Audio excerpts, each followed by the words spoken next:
the lull that we hit there for a while. And the Vancouver, Columbus and Vancouver, both good teams, similar styles. Although I didn't think Vancouver was particularly sharp in the game against us.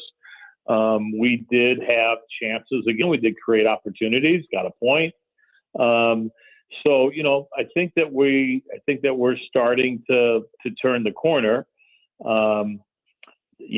Again, really a big test here on the road in Los Angeles, on the road in Seattle, back home against San Diego.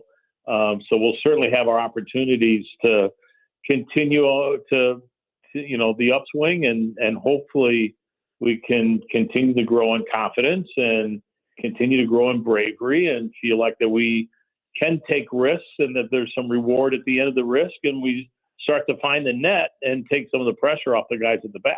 We talked with him a little bit too about the defense having on the day. I remember you telling me in the booth last minute, like, guess who's not going to be in the lineup?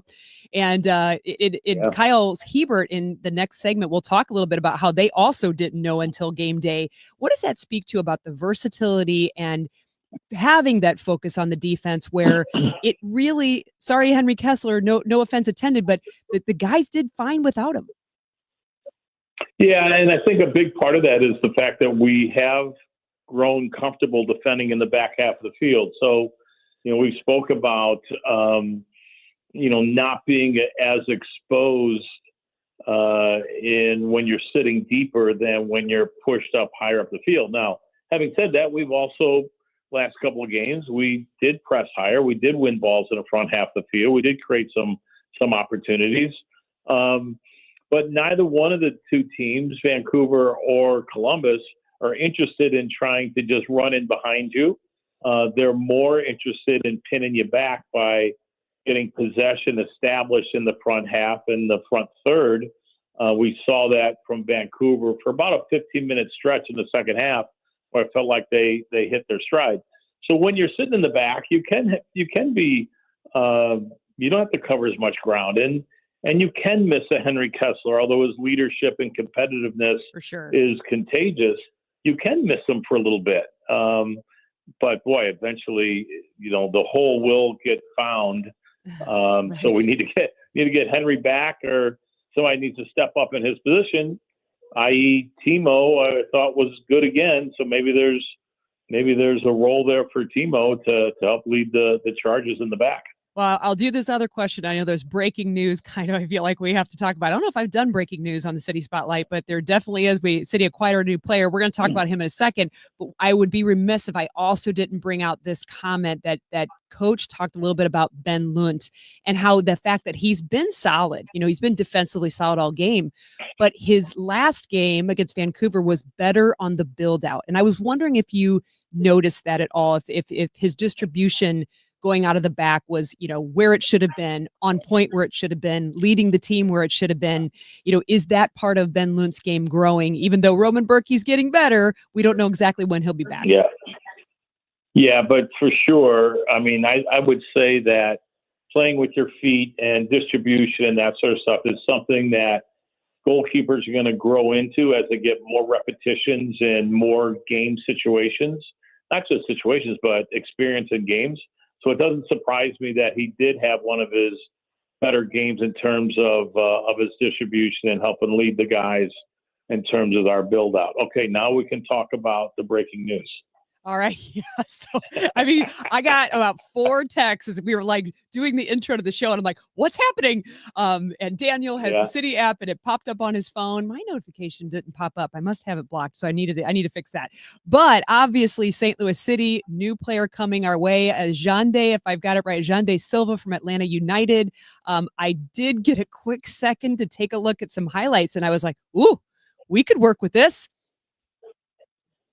He's got some explosiveness. So there is part of his game that we've spoke about that we can use, and that we with that explosiveness, that dynamic, quick, athletic, fast. So there's some qualities there. You hope that he can also score goals. I think I read he had 4 over a 40-game period. But if he's getting regular minutes, maybe that production can start to go up. I did see that right now Transfer Market rates him as being worth $1 million in the transfer market, which is the highest he's been rated. So he's on the uptick. So he can play wide, he can play center forward, but I would think that we'll see him in the wide spot. He's a righty, but likes to play on the left. Similar in likes that to regard invert. to Celio. Yeah, but maybe if you got Celio on one side, he comes on the other. We have with Toyshirt and Klaus and Betcher, you have 3 central type guys. So to be able to get an explosive guy on a flank, I think helps fill a need. And then we'll have some situations in terms of our shape. Do we continue to play with 3 center backs? What does that do to the wide guy? I think he's more of a wide attacking player in like a 4-2-3-1, 4-3-3 type setup. I don't know him from a defending side where he would play as a wing back in a 3-5-2 or some sort of situation like that. But again, I think more than positional, we needed to find somebody that could threaten in behind the backs to help free some opportunities up for our center forwards. Yeah, it makes you wonder, of course, and I'm thinking of, I only coached on the youth level, so it was always a fun puzzle sometimes to put together a lineup and figure out who is I going to put where and how is this going to work. And as players start to return to health, which for some of them are going to take a little while, but even with the injured players now, I'm already kind of rubbing my hands together going, wow, I know he's not going to be here right away, but what a fun puzzle that could be is where you put him and what you do then with Conrad, and then what do you do with Celio, and what does that open up for, those versatile players like Akil and Conrad, who've been a number of places on the field. You can almost plug and play them just about anywhere. So it could be a fun puzzle to work on, and hopefully one that pays dividends and wins as soon as possible. Yeah, and Totland as well. I mean, don't forget right. that at some point we'll get Thomas back, and so yeah, we need more so than positional. We needed somebody that could threaten in behind, both through his running and getting in behind before the pass, and somebody that has the ability to run at people and beat them in the 1v1. Those seem to be a couple of situations for Silva that can work out. So hopefully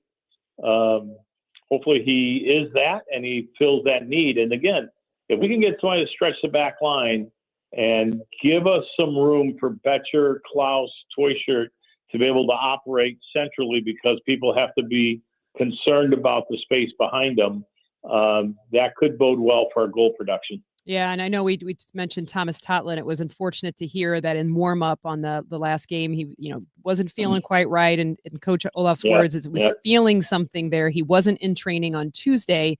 But so yeah, that hammies are hard. So hopefully that's sooner than later that he's back. But certainly Silva could maybe fill a potential role there. And then what fun when both of them potentially are on the field. Good luck defending that. So I know the last question I got to ask you is City's schedule doesn't get any easier. You and Joey are back on the road to go to LAFC. After that, I'll head out with Joey to Seattle. Oh, by the way, we got an Open Cup game coming up. So just looking at taking it one game at the time, what can City fans look to when they watch the game on Apple TV Sunday night against LAFC, which is, no soft opponent after coming off of Vancouver? No. I mean, a couple interesting things. One, Steve Cherundolo, their coach, got a red card in the last game, so they'll have to find somebody, Mark DeSantos or somebody will step in for him on the sideline, which always adds a little intrigue. Olivier Giroud scored the other night for his first MLS goal since coming over from Europe. So, if Giroud starts to hit, then that's going to make it tough for opponents. So, again, a good team that's comfortable pressing, a good team that's comfortable sitting deep and playing on the counterattack. We always find it difficult to play out at LAFC at was it BMO Park, BMO Field? I forget the BMO Stadium. but, Yeah, stadium. Yep. It's going to be a difficult game, but again, we've taken some strides forward. Let's see if we can continue to at least build on it and maybe catch them by surprise. All right, Dale, talk to you on Sunday. You and Joey from LA. Safe travels and bring us a winner. All right. Thank you. That was Dale Schilly. He's our St. Louis City Academy director, as well as Y98 game analyst. He goes on every game for color analysis along with Joey Zanaboni. You can hear both of them at City's next game away at BMO Stadium, taking on LAFC. That's a Sunday game, April 27th. It's the last game of the weekend, so will definitely be a highlight on Apple TV. It's a 6:00 p.m. local time kickoff, so that means we start pregame on Y98, our sister station, at 5:30 p.m. Hang with us on the City Spotlight. Hear a preview of this game's player profile. This week, it's City defender Kyle Hebert. He's up next on KMOX. Start your day with an edge. Total Information AM. It's like breakfast for your brain. I wake up, I turn on the news. I gotta listen 3 or 4 times every day. Debbie Monterey, Megan Lynch, Tom Ackerman. I like to wake up with the news. Total Information AM. It's where I get my news. Traffic conditions and potential weather that's coming. If it's gonna rain, I want to know. Total Information AM. Weekdays 5 to 9. I like to turn it on and just get caught up. Where I get my news. The news, weather, and traffic. On the voice of St. Louis, KMOX. An important message from S&L Coins. S&L Coins pays top dollar for your gold and silver coins, old currency, gold-filled jewelry, scrap gold and silver, silver plating, gold and silver bullion. Get a quote with a call to S&L at 544-3600. S&L Coins, 544-3600. Or visit S&L Coins at 9300 Gravois, just east of McKenzie. Open 9 to 5 Monday through Friday, 9 to 4 Saturday. Before you sell, call S&L, 544-3600. Cardinal Cowboy here. Years ago, doctors said I'd never be independent after a bad car accident. Well, I proved them wrong. When proving who's the best in garage doors, Renner does it every time. Whether it's service or a new door, you're covered with top brands like Delden, Amar, and LiftMaster. Keep your garage door running strong with Renner's $100 maintenance check. Or get a free replacement quote. Call or click RennerDoorSTL.com. Renner, forward and back. RENNER, RENNER.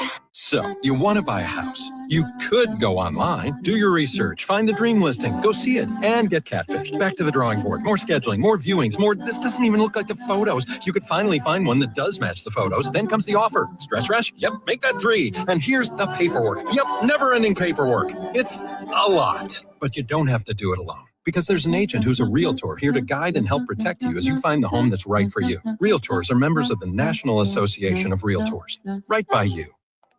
Good morning, doctor. Doctor? Hi, doctor. Doctor? Dr. Jackson's practice is growing. What do you mean we're still short-staffed? He needs a good patient doctor. How do we not have enough doctors to doctor all these patients? And he doesn't have the patience to sift through hundreds of resumes. I need Indeed. Indeed you do. When you sponsor a job on Indeed, it's easier for talented candidates to find it, which makes it easier for you to hire them. Visit Indeed.com/credit and get $75 towards your first sponsored job. Terms and conditions apply. We can get more sleep, we can get more sun, and we can get more exercise, but the one thing we can't get more of is time. It's time to eliminate the one phrase that could be holding you back from reaching your retirement goals. I'll take care of it tomorrow. It's time to pick up the phone and make the call to Gary Goldberg and the team at Financial and Tax Strategies, 314-991-9005, or online at checkwithgary.com. Investment advisory services offered through Centaurus Financial, Inc., an FFC registered investment advisor. Insurance and annuities offered through Gary Goldberg, NPN number 918615. The easiest way to park on game day is to park with iParkit. iParkit has the best game day parking garages in St. Louis. iParkit has 2 convenient garages on Clark Avenue, located right next door on either side of the ballpark. The iParkit Game Day garages have multiple entry and exits to accommodate all fans, no matter where you're coming from or headed to after the game. Download the iParkit app and drive in and out using only your license plate. Use iParkit for convenience and peace of mind on game day. How do you feel when you switch to Geico and save on your car insurance? It's like unloading the grocery bags from your car and you decide you can get all the bags in one trip. I can do it. So you load up all 14 grocery bags on both arms. Sure, you can't feel your fingers and forgot to take your house keys out. Almost there. But you never put down one bag, and you made it inside all in one trip, like the bag-carrying boss you are. Yes.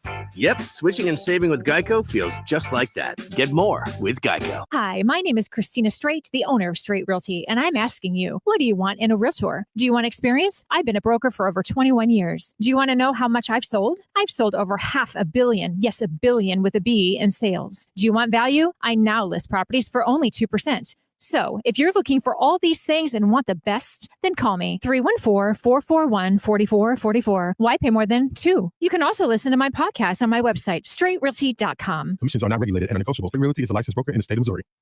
Now, back to the City Spotlight. Our city! Our spirit! Once again, Jen Siess on KMOX. Segment number 3, about the bottom of the hour, and this is normally the time that we give you a preview of what always plays on our Y98 sister stations pregame show. We always start that 30 minutes before kickoff. You'll hear great content from Dale, who was just on our previous segment, our analyst, as well as we do a scouting report, we do a coach's questions, and then we also do a player profile. This week, just yesterday, in fact, after training, I caught up with St. Louis City original defender Kyle Hebert. Now, he may not officially wear the captain's band, but he is a leader on and off the pitch nevertheless. We talked about City's season so far, offside calls, near chances, and how it all went down on the previous match day when last minute the team found out they'd be missing center back Henry Kessler. No, I stayed the same. So I didn't move at all, but it was real late notice for us too. So we didn't find out until on match day as well that he was out. And then it's just next man up mentality. And I thought, Jarl stepped in and did a phenomenal job back there. He really did. Yeah. Akil too. Akil back there. I felt the whole back line did a great job.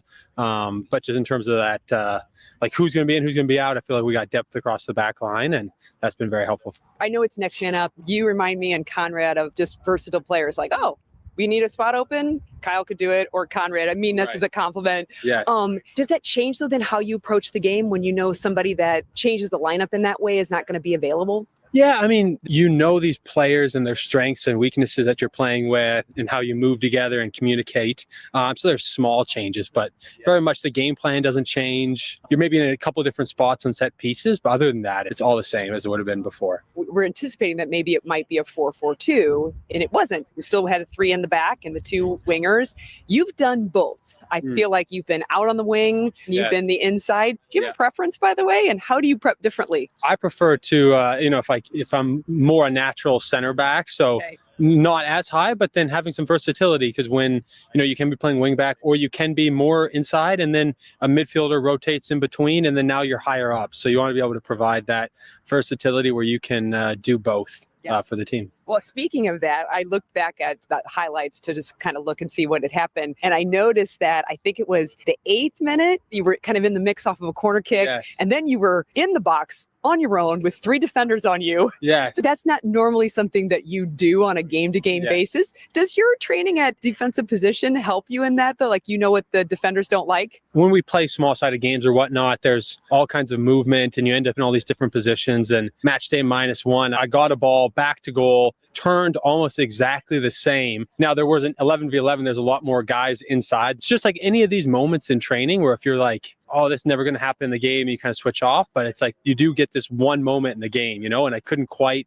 I poked it to Klaus, and defender got a block on it. But it was a fun moment. Whenever you can touch the ball in their box, it's a fun moment. Well, and the other one that I called out was 43rd minute, Marcel Hartl, free kick. I think the announcers talked about, had Klaus touched it in any other way, it goes in the back of the net. Fantastically weird save. And you're also right there, too. Yes, I am.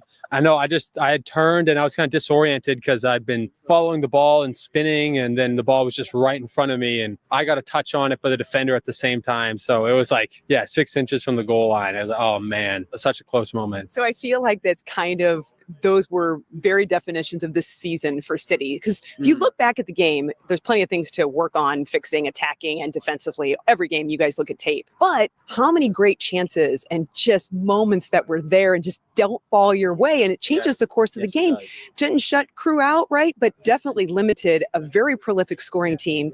And you took it to Vancouver, and it took a point from the top in the Western Conference. Yeah, I think it's like when we can do the things we want to do well, against the ball, with the ball. It's just, can we score the chances we get, and can we generate more of these high profile, high XG scoring moments, and those should translate into goals. And hopefully the goal stands, they don't get reviewed and taken away. Yeah. Do you feel like these last 2 games, it's just been one of those where it's like, can City get on the right side of an offside call? No, definitely. It's, there's a lot more weekend control that we focus on, but it's like you walk out and you're like, oh man, you call them maybe coin flip calls, right? Like, can they go one way? Can they go the other? And, if one goes one way, we win a game or we draw a game instead of a loss and a draw. So it changes a lot. It has a big impact. Speak to that too. Like if City before half or even in the beginning of the second half puts a goal or 2 in, that changes how the team has to then defend, right? Oh, 100%. Yeah. Like the whole game changes after that. So, the butterfly effect, if you go back in the past and change something, but it definitely puts us in a prime position to like the Seattle game,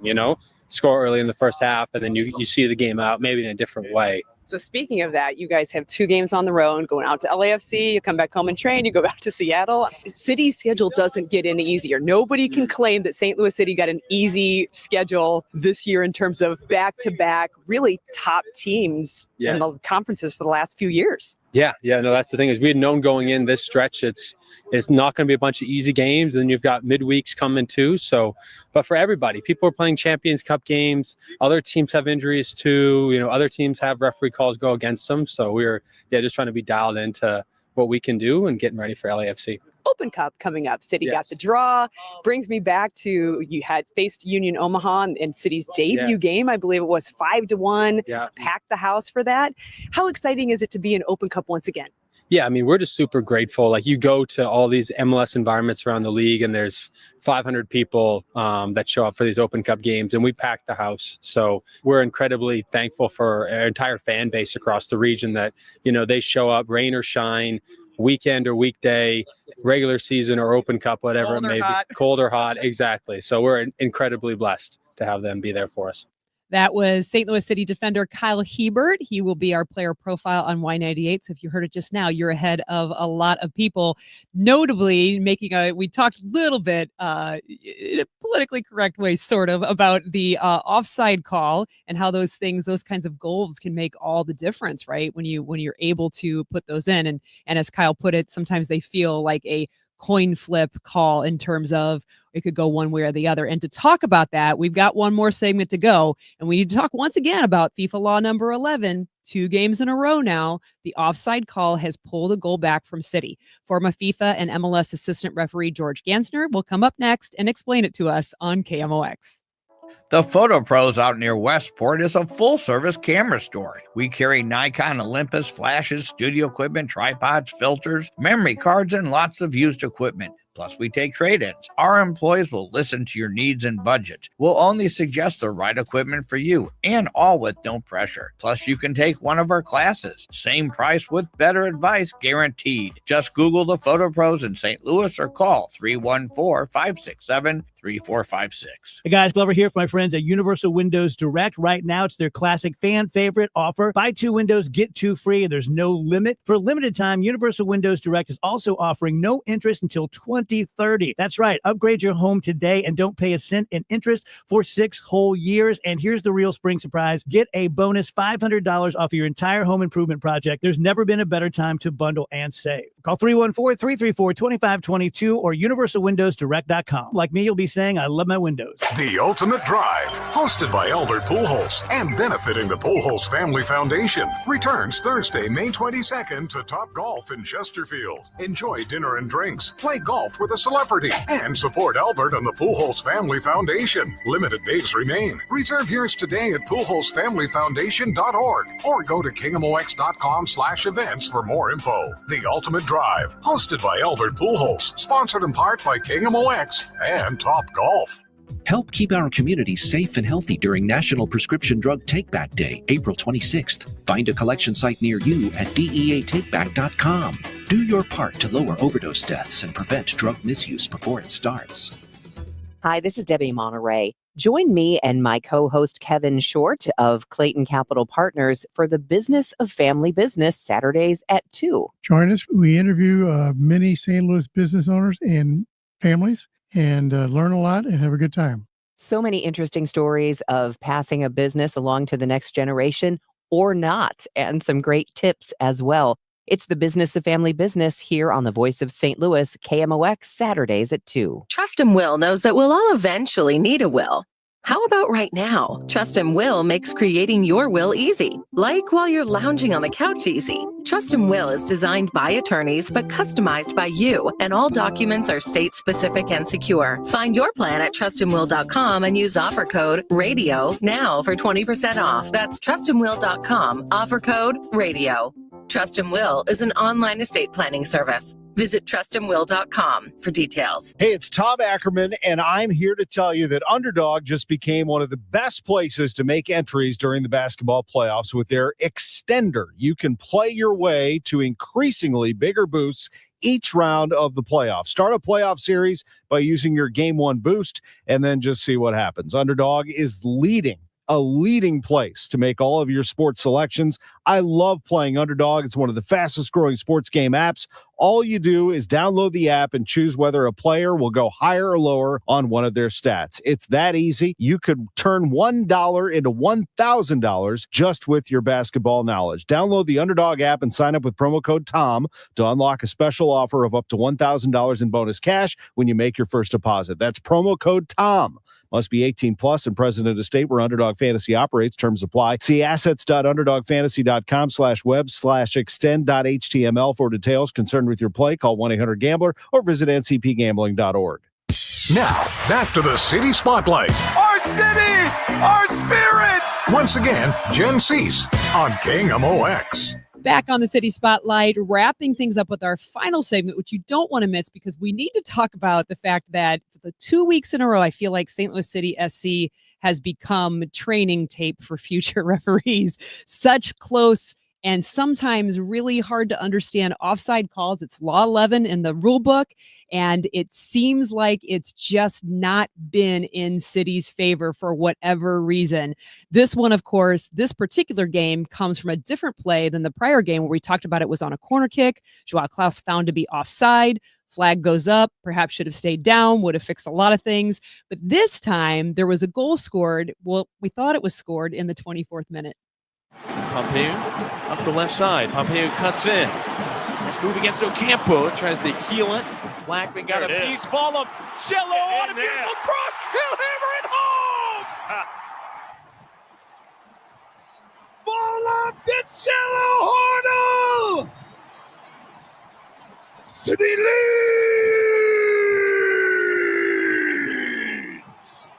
That call from Joey Zanaboni, and he was right. City did lead for about a minute and 30 seconds, and then this happened.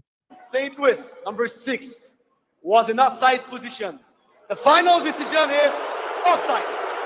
Oh, the boo part is my favorite. Joining me now is going to be somebody that I should include the boo in his soundtrack, but I won't. We'll just do his intro, and it's that time, Daniel. Now, laws of the game. We're going to just start to play under some boo music to get George used to it. He's not used to it. Joining me now is former FIFA and MLS assistant referee, George Gansner. You know, George, the offside call was really your deal back in the day. And it's been a few years since I've heard those boos. So does it feel like home? Did I make it feel like home for you? a little bit. So two things though. It is the law book, not the rule book, and this is Law 11. And just for the sake of I know it's Law 11. I looked it up. But the assistant referee on that side did keep his flag down, and that's what we were worried about last time. Okay, so let's start over and let's talk about So the last game, corner kick, Joao Klaus looks sort of, but not really for sure in the offside position. Should err on the side of the attack, keep your flag down. Got it. But this is a different kind of offside call. And we talked about it, and Joey described it a little bit to remind everybody. Got this great, you want to talk about a clinically beautiful, simple soccer play. Celio Pompeu finding space is going to play it through. However, he's going to play it through potentially, I'm thinking he's looking at Joao Klaus kind of running towards a diagonal towards the corner flag. However, Conrad Wallem is out to the left a little bit, and the Vancouver player slides in, happens to kick it to Wallem, who puts the most beautiful bending ball across to Marcel Hartl, who clinically puts it in the back post, only to have that goal for a minute and 30 seconds, George. Well, it was a beautiful segment that came all the way out of our right back, or out of St. Louis City's right back, right? And a nice long up ball over to the touchline to Celio. The whole system was really good. So what happens here is a defender with one of our players in an offside position. As the ball gets put through, the defender lunges for the ball. It's not a slide tackle. Yes, it's it a is. lunge for the ball. It was totally a slide. It's not. It's a sliding tackle for the ball. Yes. No, it's not. But what happens there is the player is not completely under control, right? And so when they play the ball, it's not considered a play on the ball. It's considered a deflection when it's a lunge. And so this is where it gets hung up here. So everything else goes well. The offside itself is actually barely. It's far enough that you can tell, but 6 inches, 8 inches to the right that player is, and we're not talking about this. It's still a goal. But this is a situation where, from and you may have some notes on this, but from 2016, maybe actually even well before that, until around 2021 when they changed it, a deflection was still good. That was good enough to put a player through, right? And so you'd have players jumping up to head, a defender jumping up to head a ball, and the ball skip off the top of their head, and it goes to the forward who's already in an offside position, who's no longer now considered offside because the ball was quote unquote played. You'd have a player swing at a ball and it hit off their shin because it bounced bad, and it'd go to the forward who's in an offside position, and it's now onside. So that changed. They changed the interpretation. It is a global implementation of the interpretation, and now the player actually has to deliberately play the ball. For instance, in Austin, Texas, in City's very first ever game, that defender plays the ball to Jacques Klaus, who turns and finishes. He's not considered an offside in that case. Right. Well, what I think is probably most bothersome, and Taylor Twellman, so Matt Baker, Flyover Footy podcast, put out the quote, and that Justin Horniker from St. Louis Magazine, put it in with Pro. And I don't really appreciate the response. I don't think they did themselves any favor when they say the defender in question made an instinctive stretch or reach for the ball. Fine. Resulted in limited control of the ball. Fine. While this was a deliberate action by the defender, by law, this is considered deflection and not a deliberate play. Is it deliberate or not? So it's deliberate to go intercept that ball. That's deliberate. It's deliberate for him to try to get a touch on the ball to keep it from getting through to the runner, right? So that's clear. But the touch itself is not a deliberate play, right? And so that we get hung up a little bit. And look, I don't like it. I like the old way that we did it because it's more exciting. It's more fun. Makes it harder on the referees, to be fair, but they also have VAR now. So look, at the end of the day, they got this right. But it's not, it's just not the fun way to do it. Yeah, I still struggle with, these are pro players. You and I have had this argument about different things before, and your constant usually comment is these are professionals. They know exactly what they're doing. Everything happens for a reason. Everything happens for a reason. I didn't accidentally fall down and slide into the ball. So I feel like that is a deliberate play. You took the chance on doing that, and you played the ball quite well, actually. It just didn't go where you wanted it to go. And City got the benefit of that. And I think, again, it does sour grapes a little bit when you're the team that's like, okay, what other kind of clinic do you want us to be for an up-and-coming referee to learn about offside call? Go learn it on another team. I did that last week in Dallas, right? So, this would have been one we clipped and showed in the evening meetings about how to make the correct offside decision without VAR, right? So, it's look, like I said, I like the way we used to do it. It's a lot harder for the referees that way, but it's a lot better for the game that way. They're professional players. They know what they're doing. And just because they happen to make a mistake, or in this case, he quote unquote deflects the ball because that's how the referees are told to interpret it. Is what it is. And unfortunately they, like I said, unfortunately for St. Louis, they did get it correct. All right. Last question. You got like 30 seconds. I just have to call out the center referee, Pierre-Luc Lausier. Not my favorite. I can say that. Maybe you can't say that. Not my favorite. And here's what I didn't like. I didn't like, and Dale called it out, as well as the Apple analysts, the number of times that he seemed to insert himself into the play.